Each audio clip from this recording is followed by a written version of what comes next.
Hello guys, আজকে চলে এসেছি ভাগ্নির বিয়েতে, আর যেটা হচ্ছে মালদাতে। সবাই পুরো ছাপড়ি পুরো ম্যাক্স হয়ে চলে এসেছি বিয়ে বাড়ি অ্যাটেন্ড করতে। তো ছাপড়ি বলার কারণটা হচ্ছে তোমাদের দেখাচ্ছি। প্রথমে দেখো আমার ঘড়িটা তো চার্জ নেই, ফুল সুইচ অফ। ওর নেক্সট এই ছাপড়ির ঘড়ি দেখো সেকেন্ডের কাটাই ঘুরে না। আর এই ছাপড়ি মামাটা বলছে ভাগ্নির বিয়েতে এসেছে কাজ ভাঙা ঘড়ি নিয়ে। তারপরেও আমরা এই চার মামা ফুল কনফিডেন্সে ঢুকে গিয়েছি। তারপরে চলো এবার খাওয়া দাওয়ার দিকে যাওয়া যাক। ফার্স্টেই আমাদের স্যালাড আর বেগুনি দিয়ে দেওয়া হলো। তারপরে নেক্সট মেনু চলে আসলো ফ্রাইড রাইস, আর তার সাথে ডাল। চলে আসলো পনিরের তরকারি, আর তারপরে চলে আসলো সাদা ভাত, আর চলে আসলো 2 পিস চিকেন। আর আমার সামনে বসেছে আমার দাদু আর একটা দাদা।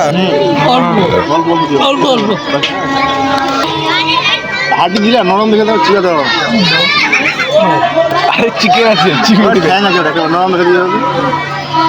আর পাশের টেবিলে বসেছে আমার হচ্ছে আরেক দিদি, ভাগনা জয়বু। একটু হা করো তো ছোট করে। তারপরে শেষ মেনুর দিকে চলে আসলো চাটনি আর দই, আর চলে আসলো হচ্ছে 2 রকমের মিষ্টি।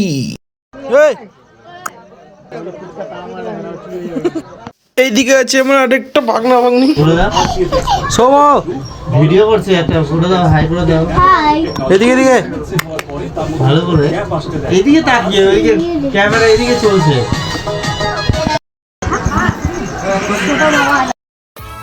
मटर गश्ती खुली सड़क में तगड़ी तड़क भड़क में